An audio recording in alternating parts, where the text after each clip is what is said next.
Bienvenue dans Capacité cachée, le podcast qui explore la diversité et l'inclusion au pôle Léonard de Vinci. Mesures d'accessibilité, innovation pédagogique, efforts de communication. Depuis quelques années, le pôle s'est engagé dans la voie d'un enseignement supérieur pleinement accessible. Pourtant, il reste encore beaucoup à faire pour atteindre cet idéal. Dans ce podcast, nous partons à la rencontre d'étudiants ou d'enseignants en situation de handicap au pôle, afin de comprendre quels sont les défis encore à relever pour faire du pôle Léonard de Vinci un lieu véritablement inclusif. Capacité cachée. Catherine Huort-Caumont, ingénieure pédagogique au pôle, s'entretient à présent avec Will, étudiant multidis à l'IM, École du Digital. Bonjour, est-ce que tu peux te présenter ? Bonjour, je m'appelle Will, je suis étudiant au pôle Léonard de Vinci, à l'IM, et je suis également multidis. Donc, c'est-à-dire que j'ai plusieurs symptômes de tout ce qui est dyslexique, dyspraxique, dysphasique. J'ai des troubles, ce qu'on appelle des troubles du langage. J'ai eu la chance, quand j'étais à l'école, quand j'étais en primaire, d'avoir un médecin scolaire qui a repéré qu'il y avait un souci, qui a demandé à mes parents de faire un bilan avec une orthophoniste. Et quelles ont été les conséquences de ce handicap invisible par rapport à tes camarades à l'époque ? C'était un isolement, parce que j'étais un enfant différent, j'arrivais pas à parler avec les autres, j'arrivais pas à me faire comprendre. Et en plus, dans tout ça, j'ai légèrement ce qu'on pourrait dire de l'autisme, mais c'est pas de l'autisme, c'est une difficulté à comprendre les réactions des gens. Et quand tu es arrivé au niveau de tes études supérieures, déjà est-ce que les gens ont compris ce que c'était tes multiples 10 ou pas du tout ? Plus je grandissais, plus la maturité, la mienne et celle des autres, faisait qu'on se comprenait, même si je ne l'ai jamais dit aux autres. Je ne me présente jamais comme une personne atteinte de ces troubles. Si tu devais définir ce que tu as, tu mettrais quel mot dessus, tout simplement ? C'est des troubles. C'est-à-dire, j'ai des capacités différentes. Certaines qui me donnent des compétences ou des avantages, et d'autres qui me désavantagent, notamment dans la sociabilité, donc dans les interactions avec les autres et avec la société. Et les avantages, c'est que je réfléchis différemment. J'arrive à voir les sujets d'un autre rôle. Quelles difficultés spécifiques tu as rencontrées dans le cadre de ton enseignement en raison de ton handicap ?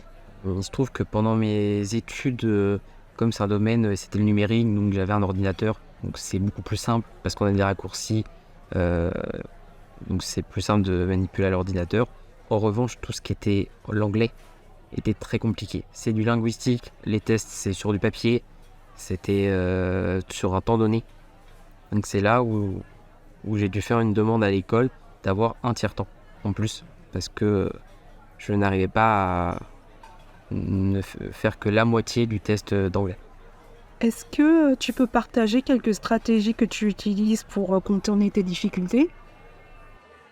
Je prends un exemple, c'est les interros négatives. Je n'y arrive pas. Je n'arrive pas à les comprendre, je n'arrive pas à les gérer. Et ce qui fait qu'un des moyens de contournement a été de voir avec l'enseignant, c'est que je liste quelle est la bonne réponse pour moi. Et à la fin de l'examen, un étudiant reste avec moi, je lui dis les réponses que j'aurais données, et lui entoure le oui-non de l'interro négatif. Capacité cachée. Au niveau du pôle, est-ce qu'il y a eu des choses qui se sont mises en place et est-ce que les services sont efficaces ? C'était la situation de handicap au pôle n'était pas structurée. Elle s'est structurée au fur et à mesure des années, mais mon handicap a été pris en compte. J'ai monté un dossier et j'ai été reconnu, ce qui fait que pour tout ce qui était linguistique, il reconnaissait mon tiers-temps. Donc il me donnait, alors c'est pas un tiers, c'est un quart de temps en plus, mais il me donnait un quart de temps en plus. Et je pouvais demander pour d'autres matières spécifiques le quart de temps, mais pas pour toutes les matières. C'était à ma demande. Et je l'ai appliqué sur tout ce qui était anglais. Pendant tout ton parcours au pôle, on fait attention aux outils d'accessibilité pour toi? Non. À l'IEM, c'est beaucoup d'intervenants extérieurs qui prennent pas forcément ça en compte. Je vais prendre l'exemple de... Il y a un enseignant qui faisait que des interrogues négatives. Son QCM était 100% constitué d'interrogues négatives. Je l'ai eu plusieurs fois en cours, je l'ai eu plusieurs fois signalé. C'est l'administration qui lui a imposé de me laisser du temps en plus, parce que même lui, au départ, ne voulait pas. Après, au niveau des langues, il n'y a pas eu de souci. Et donc ça dépend vraiment de la personne et de son appétence. Mais la problématique, c'est que je vais être assez pragmatique, mais ils sont rémunérés pour donner cours certaines heures. Et donc c'est pas du tout prévu qu'ils fassent plus d'heures ou qu'ils sur un examen qui gère des cas comme le mien, c'est-à-dire de rajouter du temps en plus. Et pour répondre plus à la partie d'outils, les outils, non, il y a certains outils avec quelques modules, notamment sur la suite Microsoft. J'ai la chance de ne pas avoir la nécessité d'avoir d'outils. Ça veut dire que j'arrive à lire, excepté quand c'est des polices d'écriture avec énormément de motifs. Ou par exemple l'écriture inclusive. Ça, des personnes commencent à la mettre. C'est inclusif au niveau du sexe, mais pas du handicap. Moi, j'ai des difficultés à lire. Heureusement, c'est souvent que sur des titres, mais si c'est un texte, là, c'est compliqué à lire. Et au niveau du regard des étudiants, parce que tout à l'heure, tu nous as expliqué que en fait, tu te présentes pas en disant « Oui, voilà, je suis multi-10 ». Est-ce que tu perçois quand même des étudiants qui ont compris qu'il y avait quelque chose qui allait pas ou ils te le font pas du tout ressentir? Et toi, comment tu le ressens, toi, en tant qu'adulte? Les gens arrivent à le remarquer, surtout quand je suis fatigué et à certains mots, j'accroche et je n'y arrive pas. Souvent, quand quelqu'un accroche à un mot, on lui dit la bonne, comment il faut le prononcer, il le reprononce. Il y a certains mots, je n'y arrive pas. J'y arrive avec beaucoup d'exercice et du temps, mais si je n'y arrive pas, au moment donné, il y a peu de chances que j'y arrive, même en le répétant 10 fois d'affilée. Et c'est à ces occasions-là où je me permets de me dire si je suis assez proche de la personne. En fait, je suis multi-10 et donc j'ai des difficultés. Mais je le dis seulement à des personnes qui sont mes amis ou en tout cas, je sens qu'ils peuvent comprendre. Il y a certaines personnes qui ont du mal à comprendre et en même temps, j'ai des troubles, mais j'arrive à très bien vivre. Ce que j'aime bien dire, c'est que j'ai transformé mes faiblesses en force.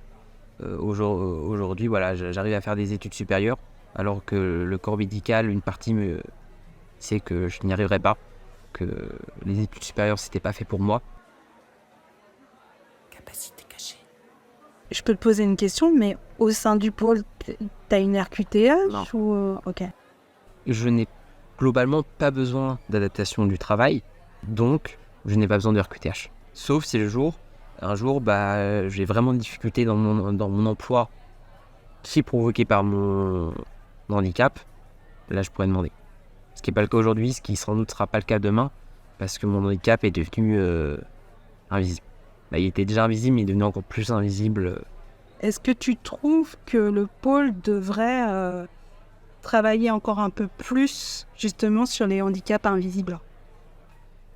Oui, surtout quand on augmente en nombre d'étudiants, donc forcément les personnes en situation de handicap augmentent. Et il faut travailler, mais dans plusieurs sens. Proposer potentiellement plus d'outils et plus d'accessibilité, ça veut dire de facilité d'utilisation aux personnes en situation de handicap, mais pas rentrer dans le modèle où on est une personne en situation de handicap, donc on doit nous aider, tout nous simplifier. Non, certains ont des handicaps, il y a besoin d'aide parce que sur certaines thématiques, certaines choses, on n'y arrive pas. Mais voilà, c'est comment rester dans, entre guillemets, je déteste ce mot-là, la normalité, mais comment avoir un parcours scolaire classique, mais tout en nous fournissant quand même le minimum d'outils pour qu'on puisse réussir. Et donc oui, je pense, c'est surtout comment bien communiquer entre tous les administrations et acteurs du pôle pour que quand on a un handicap, que ça soit clair et surtout, quel est l'impact de cet handicap. Parce que savoir que je suis multi-10, c'est bien, mais entre multi-10, on est tous différents. Quel conseil tu pourrais donner à un autre étudiant qui est atteint de multi-10 comme toi? De se battre et de toujours atteindre ses objectifs. Que, comme je l'ai expliqué, peu de personnes ont dit que je n'y arriverais pas. Et que finalement, j'y arrive, que ce soit dans le scolaire, que ce soit dans le perso. Dès que je me suis mis des objectifs, c'est beaucoup de travail, des fois beaucoup plus de travail que les autres, mais j'y suis arrivé. Donc c'est de se mettre des objectifs et d'atteindre, et se dire que potentiellement on a quelques limites, mais derrière on a plein d'autres possibilités. Capacité cachée. Pour toi, à ton avis, quels sont les éléments les plus urgents que le pôle devrait mettre en place pour soutenir les étudiants? Que tous les étudiants en situation de handicap soient reconnus, et plutôt que les conséquences de leur handicap soient reconnues et soient accessibles à l'ensemble des administrations pour que les examens, potentiellement même le quotidien, soient adaptés. Exemple simple, que tout le monde puisse savoir facilement que cet étudiant est en fauteuil roulant, et donc que ces salles de cours doivent être accessibles par un ascenseur ou quelqu'un qui a un tiers-temps, que pour les examens, forcément par défaut il a son tiers-temps.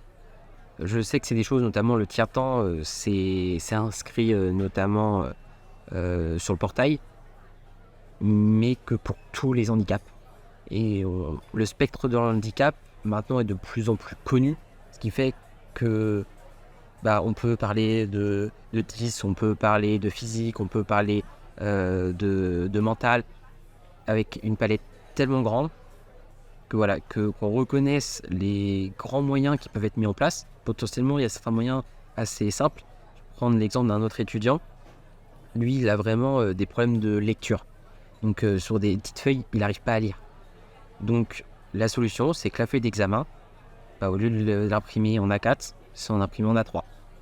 Donc plein de choses comme ça, mais que tout le monde soit au courant et que ça soit entre guillemets acté et indiqué pour tous, et qu'il y ait une décision qui est prise et qui est immuable, et que ça soit pas chacun avec son libre arbitre, que cet enseignant oui, mais cet enseignant non, il veut pas. Donc pour son examen, il aura un A4 et tant pis.